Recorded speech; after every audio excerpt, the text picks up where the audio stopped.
بسم الله الرحمن الرحیم. السلام علیکم ورحمۃ الله. دې وخت کې موږ سره په اسد دارالعلوم کې ملک فیض موسی خیل صاحب ناست دی، نور مېلمانه هم دي. د دې نه یو پوښتنه کوو چونکې سبا 11 اکتوبر دی او د پښتنو قومي جرګه منتخب شوې ده په لک مروت کې. د هغې متعلق د دوی نه تپوس کوو، د دوی رایه اخلو چې ستاسو د دې متعلق څه رایه ده،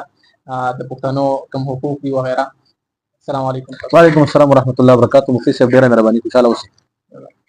مفتي صاحب تاسو څنګه خبره وکړه د خیبر پښتونخوا غټه جرګه چې کومه لویه جرګه د پښتنو قومي عدالت رابلل شوې ده،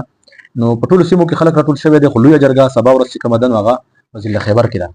او ضلع خیبر میدان کې د هغې لپاره انتظامات شوي دي. خو د بده مرغه 13 ورځ تاسو به کتلي چې د وفاق په ډایرکشن باندې د وفاقي حکومت په حکم باندې د خیبر پښتونخوا د چیف سیکرټري او د آی جي په هدایت باندې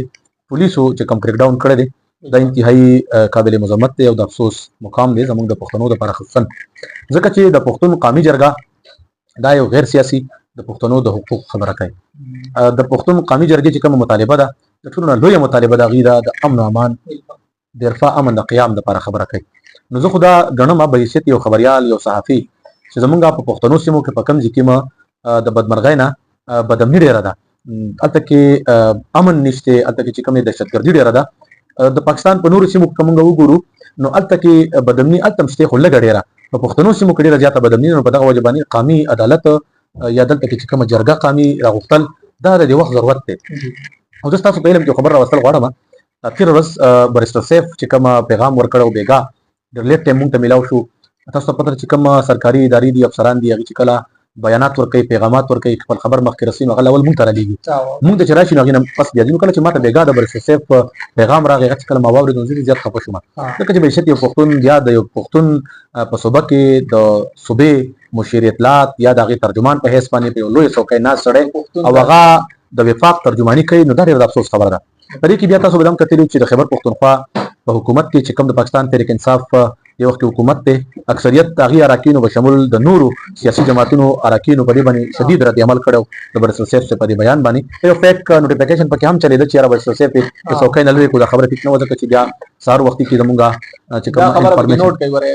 اکثر ملګري دغه نوټیفیکیشن چلایي هغه غلط دی، فیک دی. سهار چې کله زمونږ انفارمیشن چې کوم ډایرکټر دی چې کوم انفارمیشن شعبې سره تعلق ساتو زموږ چې کوم ډي جي دی نو سهار وختي موږ ته یو میسج سرکولیټ کړو چې یاره دغه نوټیفیکیشن دا فیک دی، داسې حوالې سره خبره نشته. خو بیا د خیبر پښتونخوا چې کوم وزیر اعلی دی علي خان ګنډاپور هغې ته خراج یاسین په دې خبره باندې پیش کوم چې نن اوس هم ما ته ټلیفون راغی تقریبا 10 بجې چې یاره په سی ایم هاوس کې جرګه ده او ستاسو شرکت تاسو پکې وکړئ. په چونکې ما خپل ټیم د دې جرګه نن چې کومه قومي جرګه سبا کېږي په دغه حواله باندې لویه جرګه راغوښتې ده چې په دغه جرګه کې به ګورنر صاحب په اسلام آباد کې خو هغه موږ ته کوم خبر چې راولېږو چې هغه خپل ټول کارونه پرېښودل او دې جرګې له اسلام آباد نه روان شو. په دې جرګه کې به زموږ انټیریر منسټر چې کوم دی جناب محسن نقوي صاحب هغه هم شرکت کوي. اوس خلک روان دي زما ټیم هلته کې موجود دی، مخالفت یې کړی دی خو د جرګې له راغوښتی دی چې پښتانه کوم څه غواړي د ټولې جرګې ته به کېنئ. په دې جرګه کې چې کوم خلک ستاسو سره هغې لږ ذکر کوم، یو خو چې په خیبر پښتونخوا کې څومره پارلیمنټیرین دي په صوبایي حکومت کې دي دغه ټول خلک پکې شرکت کوي. د دې نه علاوه دلته کې د خیبر پښتونخوا کې په پښتنه سیمه کې چې څومره سیاسي جماعتونه دي دغه سیاسي جماعتونو قایدین ټول به په دې جرګه کې شرکت کوي. د دې نه علاوه زموږ په قبایلي اضلاع کې زموږ په قبایلو کې چې کوم د جرګې سیستم دی د جرګې رواج دی سپیشلی په دې کې بعد د ضلع خیبر د کوکي خیل قبیلې او دغه رنګ د فریدو د شینوارو ډېر لوی جرګې دي. دغه جرګو مشران ټول به راځي. په دې کې به جمعیت العلماء اسلام، جماعت اسلامي، پاکستان تحریک انصاف پارلیمنټیرین، پی ټي آی، عوامي نیشنل پارټي چې څومره سیاسي جماعتونه دي د ټولو سیاسي جماعتونو مشران دا وزیر اعلی ته دا کریډټ ځکه ورکوو چې دا جرګه هغه راغوښتې په سیم هاوس کې راغوښتې هغې میزباني کوي. نو اوس به ګورو انشاءالله دا خبره قبل از وخته چې څه فیصله کېږي او دغه جرګه د سبا چې کوم قومي عدالت دی او هغې لپاره کومه جرګه راغوښتې شوې په 11 اکتوبر باندې نو دغه د بندیز لګولو په حواله باندې هغې چې کومه خبره کوي په دې به فیصله کېږي چې دې باندې بندیز ولګوو یا ونه لګوو. خو د بندیز په حواله چې کومه خبره ده وفاقي حکومت چې کوم بندیز لګولی دا غیر قانوني دی، د دې هېڅ حیثیت قانوني نشته. دا کومه جرګه چې ده دا سبانۍ جرګه چې ده هایجیک نه کېږي، دا نشي هایجیک کولی. زه به یو خبره وکړم دا جرګه که فرض که دا هایجیک کړي نو دا به د پښتنو دښمنان دا چې هر دا هرې پارټۍ یعنی د پښتنو د حقوقو سره یو دا خبره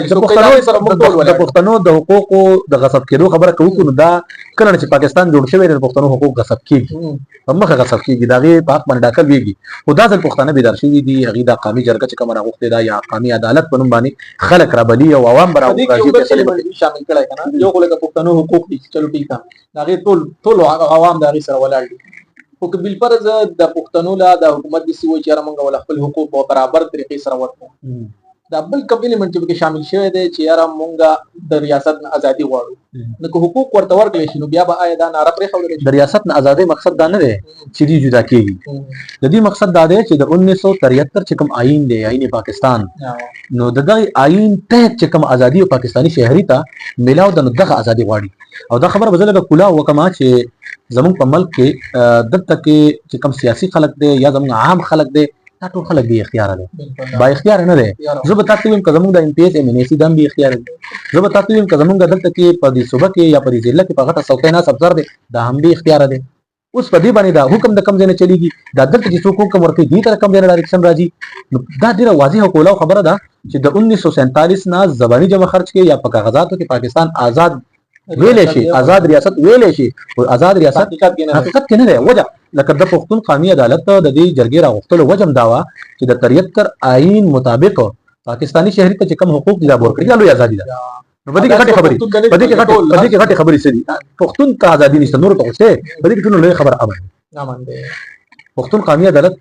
مطالبه غټه مطالبه د امن ده او امن چې چرته راشي نو د امن دراتو سره سم روزګار راځي معیشت برابرېږي تعلیمي ادارې فعال کیږي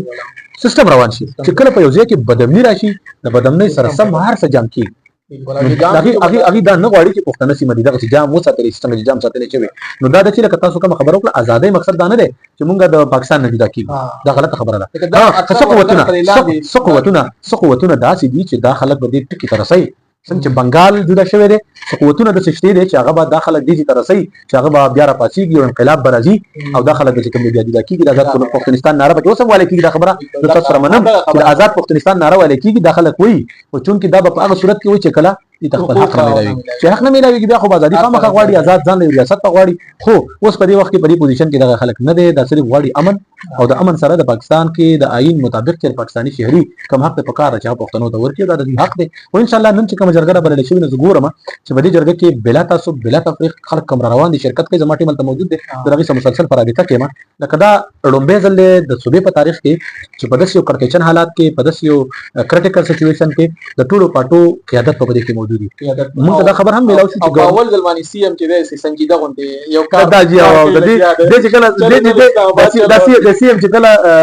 سی ام جوړ شوی دی نو د هغه وخت نه والا تر دې وخت پورې د بیګا پورې ډېر سنجیدت کردار ادا سنجیدت خو تاسو نه پیژنئ سنجیده یو فلمي اکټر دی هغه شان کردار ادا کوي وسمه خلانجي او جګړه خو چون کې دي چې کوم نن کوم کردار د انتهایی سنجیدګۍ سره او دا د وخت ضرورت او په دې باندې موږ پریکټ کوو او د چې کوم موږ د ستاینه کوو ډېر مننه ملګرو تاسو ملک فیض مصاحب رائے وکړه په مثبت انداز سره او ډېر مننه تاسو د پروګرام اوریدلو لپاره ثانک یو